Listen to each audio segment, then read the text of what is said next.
Hello everyone and welcome back to the channel. And oh boy, we do have a juicy video today. We have all the leaks for the Halloween event, the tanks, everything. The mode, pretty much everything has leaked and there is a lot to go over.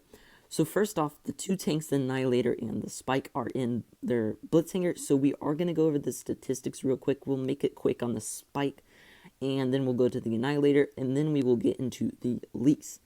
So there's a lot though. There is a lot, and I'm just gonna say this event, great. This has got to be one of the best events Wargaming has ever put on.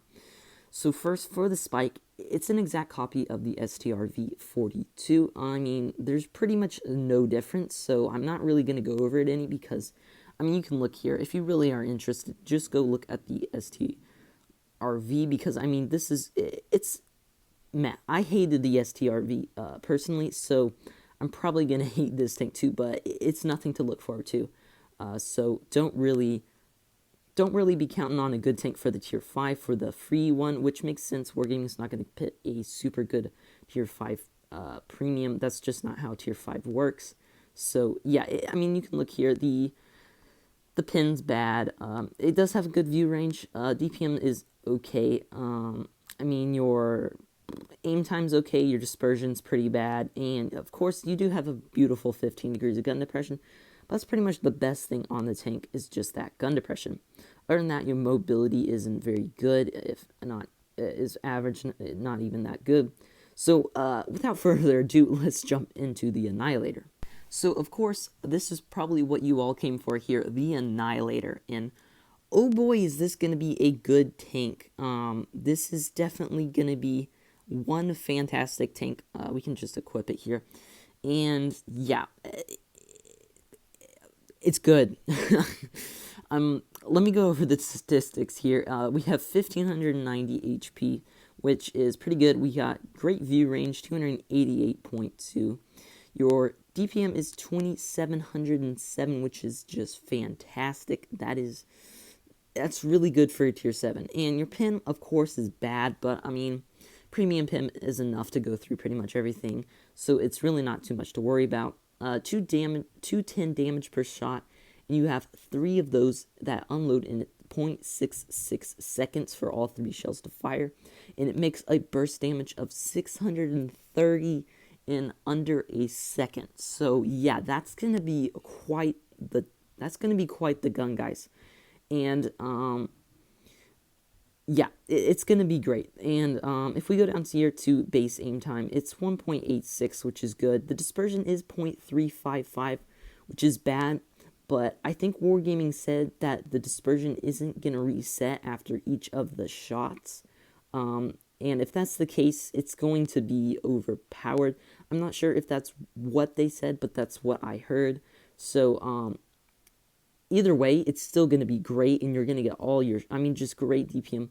It's going to be a beast of the tank. So if the dispersion is like that where it's reset, you're literally going to hit everything, and it's not going to be bad at all. Concerning the depression, you do have 8 degrees, which is not bad at all, and the only thing bad is the elevation. Only 12 degrees of gun elevation, which is pretty poor indeed.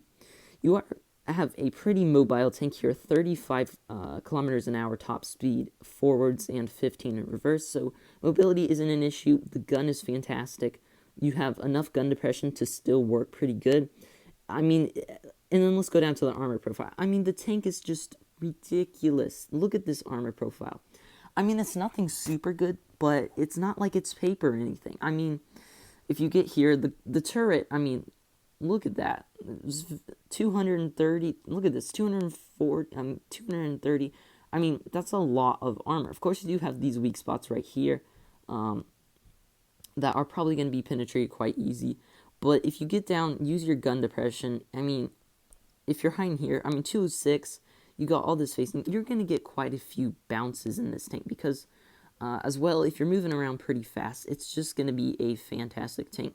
As well, it has a feature on top. I don't have it, where it's kind of like the KV-220, the T2020, but kind of different. It's a very cool feature, and you'll see it.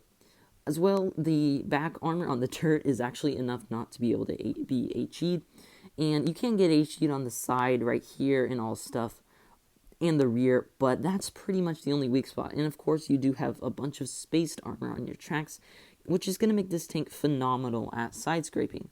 I mean, if we get this tank at an angle like this, I mean, about 150 millimeters, if we get an even steeper angle, I mean, you're not going to be able to see any of this stuff, and it's just going to be this turret, and this is going to be completely impenetrable. I mean, look at that, 218, 247, then you got the spaced armor.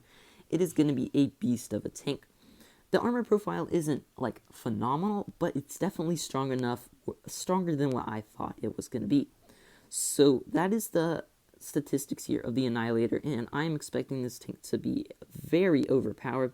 One of the most overpowered tanks in the game, if not the most overpowered tank in the game. We will have to wait and see. I will be trying to get this as fast as I can so that I can get a review out on it for you guys. And so, yeah, that's the Annihilator. So now concerning the event itself, it looks like Wargaming has paired up with a rock team. I don't know the name of this, it's all in Russian, but it looks like they have paired up with a rock team, so I don't know if this is just what they're going to be doing with this. I really don't, but that's just something that is out there. But concerning the event, there are sections here. We have first section, second section, third, fourth, and fifth. And for this, you're going to get, there's some stuff you can get in here. I mean, camouflages, premium avatar, and stuff. So, but the great thing here is, I mean, you can see third section, you get 100 gold, 200 gold, and you get some gold boosters here. And the best thing here, you can see you get parts for the FCM50T and the German Bulldog. So, yeah, that's going to be, hopefully, I don't know what this is going on here. If it's going to be where you can actually get the tank or not, we will have to see. And then for the fifth section, this is probably the best thing. We have the Progetto Mod 46 with a 0 part 1% chance. So it looks like you can get a 1% chance of getting the tank, which is interesting. Gold compensation of 3750. So this is going to be quite interesting. Now, concerning stuff that is going to be in the shop during the Halloween event time period, we have quite a few tanks. As you can see here, there is going to be crates. All of these are going to be in crates, as you can see, with okay drop chances on some of them, and some of them are pretty bad. So this is what they're talking about, the autumn season. The event I was just talking about is, it looks like the autumn season for the Progetto, the Bulldog, and the FCM50T. We will talk about that in a minute, but first we have some crates for the Halloween tanks here.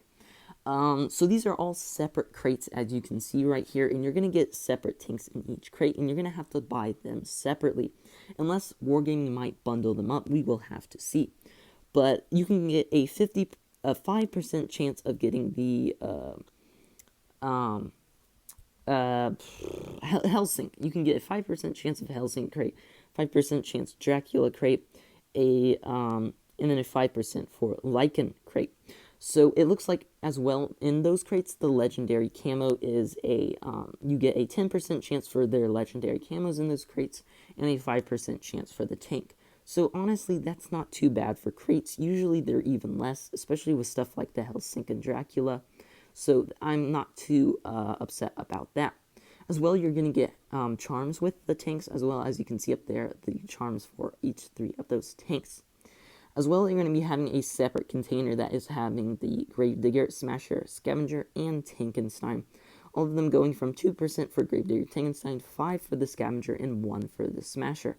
I would definitely have to say these ones are going to be a lot harder to get than the, probably stuff like the Helsink and Dracula, just because of those very small percentages. Like, look at the Smasher, 1% chance, so I would not recommend those. As well, it looks like these ones are the camo crates. We already have these out. I'm going to probably do a video on them. They are a scam. Don't buy them. They are not worth it. And we'll talk about that in another video. But for the autumn season crates, which you can get a key for, and this is an event, I think the one I was just talking about is this one, where you can get the Progetto, the M4190 Bulldog, or the German Bulldog, and the FCM50T. So in those, you will get parts for the FCM50T, the German Bulldog, and you have a 1% chance of the Progetto. So that's interesting right there. We have two separate events kind of getting mixed together, it looks like, with the Halloween and probably the autumn event in November. So we will have to stay tuned for the autumn event and get more details, it looks like, but we know pretty much everything about the Halloween. Here we have a picture of the Annihilator's armor profile from the view of an E25. So yeah, the E25 has pretty good penetration for a tier 7. So this is definitely going to be a hard tank to penetrate. As you can see, the turret is very strong. And as you can see on the sides, it's going to be exceptional at side scraping. Of course, the hull will be the balancing factor and the top of the turret because neither of those have armor. The hull looks like it's paper, and the top of the turret looks like it's pretty easy to penetrate. So, other than that, the armor profile, as you can see, is very good on the turret, so you're probably going to be able to get a good amount of bounces. Now, finally, we are getting to some more details about the Halloween event itself, and it's going to be a great one. So, let me here explain. It's called the Petroleum Trailer is the name of it, and it's going to have a battle pass that you can buy from around $5 to $10, pretty cheap. I'm guessing $10, that's what they did last year, and I'm expecting it to be the same price this year. And of course, you can get some crates in this event for the Dracula, Helsink, and Lycan, and Scavenger, Tankenstein Grader Smasher crates. Those crates will be available in shop, and you can get a couple of them in the event itself. As well, of course, you can get the Spike and the Annihilator in the rewards. So, that's how you get the tanks. Now, to actually get the tanks, you have to complete missions. Now, these missions, there are 3 of them. Deal damage with the Annihilator, any of the Halloween tanks, except for, this is interesting, except for that, if I can get my English right, the Lycan, the Dracula, and Helsink, those don't count. But the other ones, like the Scavenger, Gravedigger, Smasher, or Tankenstein, as well as the Annihilator and Spike, you can. And for that, that's deal damage. For the second mission, it's win in those tanks. In the third, it is destroy enemies in those tanks. So I don't know how many you're going to be getting for these to get towards the actual event itself, but I'm guessing it won't be enough to get the tier 7, the Annihilator, just because of how overpowered it seems. I doubt Wargaming is going to hand it out to free for everybody. As well, though, we never know, because if you have these tanks, they're pretty hard to get. Well, the Scavenger isn't. But a lot of these things are pretty hard to get, so Wargaming might actually let you have a chance to get the Annihilator for free because you have probably bought these tanks. As well, if you want to probably get the tank much quicker, and this might be the only way to get it, you have to buy the premium Halloween pass for the Petroleum Trailer. And it's going to give you 2 extra points for progression missions, basically bonus missions, 2 extra missions. As well, up front, 30 levels by default. So you're going to immediately go up 30 levels, collect all those rewards, and it'll probably just take you a day or 2 to even finish out the event, or not a day or 2, a couple days to finish out the event, up to a week maybe. We will have to see, because I'm pretty sure there are around 50 levels in this event. So you're going to be getting the Spike on level 9, and the Annihilator around probably 45, and then if the Annihilator has a legendary camo on 50. If there is no camo, it will probably be on level 50. So that's pretty much everything for the event, and now we can move on to the new game mode. So the event game mode is called the Burning Games, and these are going to be very interesting games. So here is just kind of a picture of it. It's very bad picture, but you can see the some of the symbols and things that are going to be in the event here. On the left side, you can see you have some things, and up on the top as well. And this event is going to be great. It's going to be 9 minutes long, it looks like, for the battle time, because this has a two lives in this event, and you are going to lose HP as you go down. So you're going to gradually lose your HP, and basically that's why it's called Burning Games. Your HP will burn. To restore your HP, you either can hit enemies to restore 40% of your alpha damage. So you're going to restore 40% of the damage you deal. So that's a pretty decent amount, so it won't be too hard. As well, hitting allies restores half the potential HP damage of your shot. So half your HP per shot will go towards healing them, and that as well will keep them alive pretty easily. As well, if you capture bases, that will restore your entire team's HP, and bases will capture faster to allow that easier. So that will be a big help to your whole team if you capture bases. And since you lose HP by not dealing damage just sitting around doing nothing, this will eliminate camping. Nobody will camp because you can't camp. You will die if you camp.